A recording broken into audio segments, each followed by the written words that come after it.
আসসালামু আলাইকুম। Welcome back to my channel Sheikh Nishi kitchen. আজ আমি আপনাদের তৈরি করে দেখাবো গাজরের লাড্ডু। দেখে নিশ্চয়ই আপনাদের মনে হচ্ছে এটা তৈরি করা খুব কঠিন হবে, আবার খুব খরচও হবে, তাই না? কিন্তু আসলে তেমন কিছুই না। খুবই সামান্য উপকরণে এবং কম খরচে এই মজাদার লাড্ডুটা আপনারা তৈরি করতে পারেন। তাহলে চলুন ভিডিওটা শুরু করা যাক। প্রথমে চুলায় একটি হাঁড়ি বসিয়ে দিচ্ছি 1 টেবিল চামচ ঘি আর 1/2 টেবিল চামচ সয়াবিন তেল। আমি এখানে তেল আর ঘি দুটো মিলিয়ে দিয়েছি, তবে আপনারা চাইলে শুধু ঘি দিয়েও করতে পারেন। দিচ্ছি 1 টুকরো দারচিনি। এবার এখান থেকে সুন্দর একটা ঘ্রাণ আসা পর্যন্ত কয়েক সেকেন্ডের মতো ভেজে নিচ্ছি। ভাজা হয়ে গেছে। এবার আমি দিয়ে দিচ্ছি গ্রেট করা গাজর। আমি গাজরটাকে গ্রেটার দিয়ে ভালো করে গ্রেট করে নিয়েছি।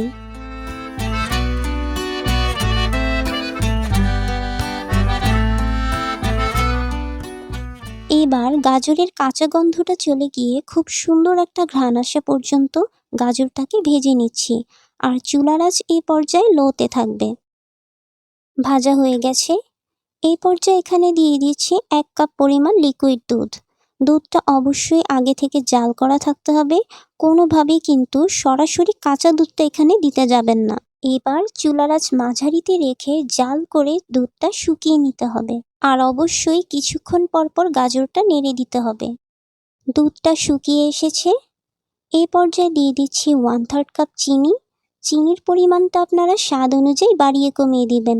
তবে গাজর এমনিতেই কিছুটা মিষ্টি হয়ে থাকে, আর তাছাড়া দুধের মধ্যেও কিছুটা সুইটনেস থাকে, যার কারণে এখানে খুব বেশি চিনির প্রয়োজন হয় না।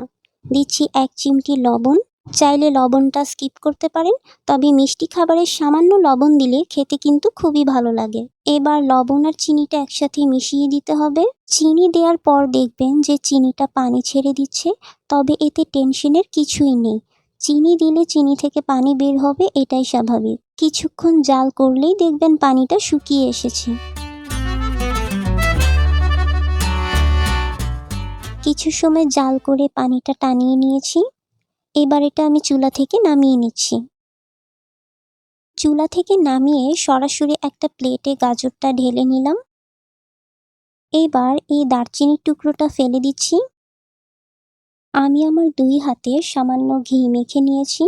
যদিও 2 হাতের প্রয়োজন হয়নি, 1 হাত দিয়েই আমি লাড্ডুর শেপটা তৈরি করে নিয়েছি। ব্যাস, তৈরি হয়ে গেল অসাধারণ স্বাদের গাজরের লাড্ডু। আশা করছি আমার আজকের রেসিপিটি আপনাদের ভালো লাগবে। আর যদি ভালো লাগে আর এরকম রেসিপি যদি নিয়মিত পেতে চান, তাহলে এখনই আমার চ্যানেলটি সাবস্ক্রাইব করে পাশে থাকা বেল আইকনটি ক্লিক করে দিবেন। আর পাশাপাশি আমার ফেসবুক পেজটিও ফলো দিয়ে রাখবেন। আজ তাহলে এখানেই বিদায় নিচ্ছি। ইনশাআল্লাহ নেক্সট ভিডিওতে দেখা হবে। ততক্ষণ পর্যন্ত সবাই ভালো থাকবেন আর সুস্থ থাকবেন। আল্লাহ হাফেজ।